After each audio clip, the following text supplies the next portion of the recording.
महाराष्ट्राप्रमाणेच आता वसमत विधानसभेत सुद्धा काका पुतण्याचं राजकारण चर्चेत आलेलं आहे। वसमत विधानसभेचे नेतृत्व सध्या विद्यमान आमदार चंद्रकांत नवघरे करत आहेत।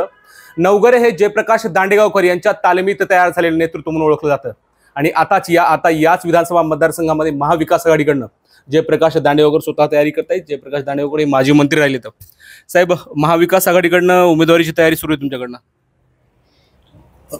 महाविकास आघाडी करण्याचा उमेदवार आणि जनतेचा उमेदवार म्हणून मला उभं राहावं लागणार आहे। ज्यांचं तुम्ही नाव घेतलं त्यांना 5 वर्षापूर्वी मी स्वतःची उमेदवारी सोडून संधी दिली, पण ते जनतेच्या लोकांच्या तालुक्याच्या अपेक्षांना कमी पडले म्हणून मला पुन्हा एकदा लोकांनी आग्रह करून उभं केलेलं आहे। त्याप्रमाणे मी गाठीभेटीचा दौरा सध्या सुरू आहे। बरं, परंतु अशी काय वेळ आली की तुम्ही काही दिवसापूर्वी सोबतच विकासाच्या कामाचे जे नारळ ते सोबत फोडले होते आणि आता एकमेकाच्या विरोधात उमेदवारी घेत निवडणूक लढण्याची तयारी दिसते?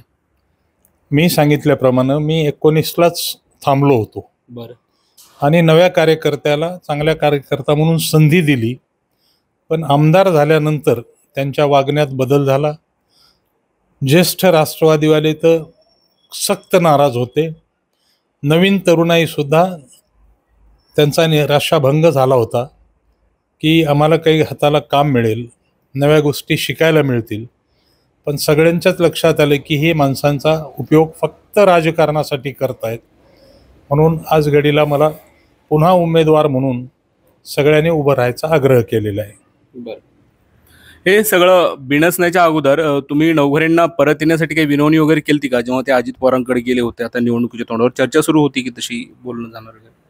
नाही, माझ्याकडून अजूनही बिनसलेलं नाही, लोकशाही आहे। बरं, फक्त त्यांनी मला 2 वेळा विचारलं होतं की काका तुम्ही उभं राहणार का? त्यावेळी मी उभं राहणार नव्हतो। बरं, जर तुम्ही उभं राहिले तर मी निवडणूक लढवणार नाही, हेही वाक्य वापरलं की मला ज्याने उडायला शिकवलं त्याच्यावर मी उडणार नाही। बरं, मग जेव्हा माझी मागच्या महिन्यामध्ये 7 तारखेला कार्यकर्त्यांनी बैठक बोलावली, त्यापूर्वी त्यांना 5 तारखेला सांगितलं की राजू, बहुतेक मला उभं राहावं लागतं, तुम्ही तुमचा योग्य तो निर्णय घ्या म्हणून, एवढं मी त्यांना बोललो।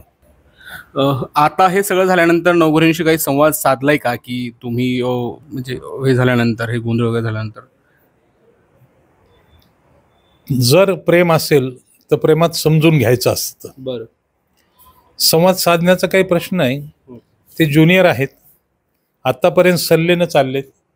आताही माझा सल्ला आहे की सगळ्या तालुक्याचा रागरंग बघून त्यांनी 5 वर्ष थांबलं तर बरं, पण ती त्यांची मर्जी। बरं, यासाठी भेट वगैरे घेणार तुम्ही नवघरेंची की थांबायला पाहिजे वगैरे असं नाही का? नाही, मी भेट वगैरे घेणार नाही। बरं, जसं ते बोलले तसं मी आणि तुम्हाला बोललेलं 2-4 ठिकाणी बोललोय। बरं, त्यांनी समजदारी घेतलेली बरी। अच्छा, हो, निश्चित। तर हे आहेत जयप्रकाश दांडेगावकर, जे विद्यमान आमदार राजेश नवघरे यांचे ते राजकीय गुरु मानले जातात आणि नवघरेंनी जनमानसाचा कोल ओळखून हे 5 वर्ष थांबायला हवं असा सल्ला जयप्रकाश दांडेगावकर यांनी दिलेला आहे। त्यामुळे प्रसाकासह माधुरी, एबीपी माझा, वसमत, हिंगोली। एबीपी माझा, उघडा डोळे बघा नीट।